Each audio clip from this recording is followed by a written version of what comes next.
Welcome back once again. We are at Trade Talk for NAFB. I'm Susan Littlefield with the American Ag Network.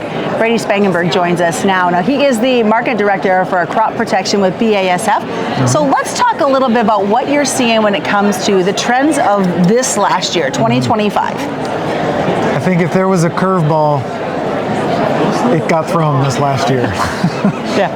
Between the weather and the markets and the challenges of getting in and out of the field.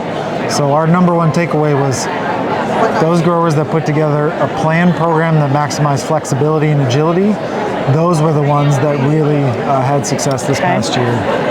What about going into this new year? What are some things that we need to be thinking about?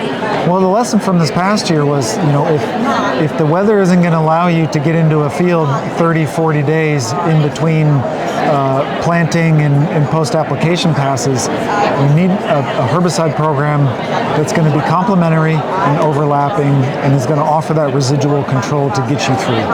And so that's the first thing, is looking at your herbicide program to say, is this program ready in case I can't get back in the field 40 days from now?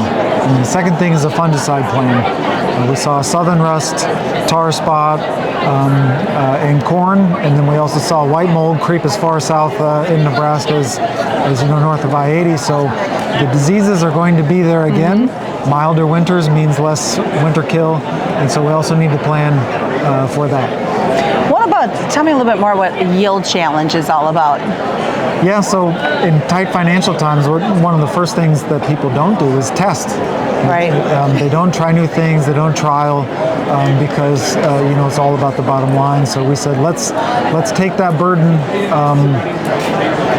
off the grower or the field rep individually, and let's put a big challenge out there. So we put a fungicide yield challenge out there.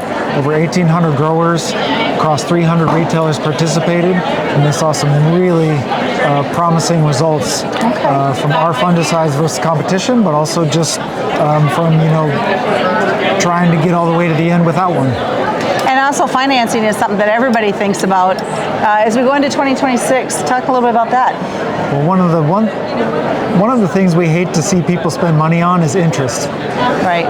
So if you're using money from an operating note, 8-9% interest, that could be up to $5 an acre that's just going to cover the interest cost. So if we can help take that burden off the grower, get them engaged with their retailer early and put together that planned program, that's really where that 0% financing comes to play. So consistency there, same process year over year, one brand, $10,000 minimum, and post-harvest terms. And that's the other thing, is you really want to look at those terms to see, is this going to support me all throughout the season? So where do they go for more details? Go to your authorized BASF retailer, talk to your local BASF rep in the area, or you can find us always online, agriculture.basf.us. Wonderful. Well, thanks so much, Brady, for joining us. Happy to be here. All right, in Kansas City, I'm Susan Littlefield.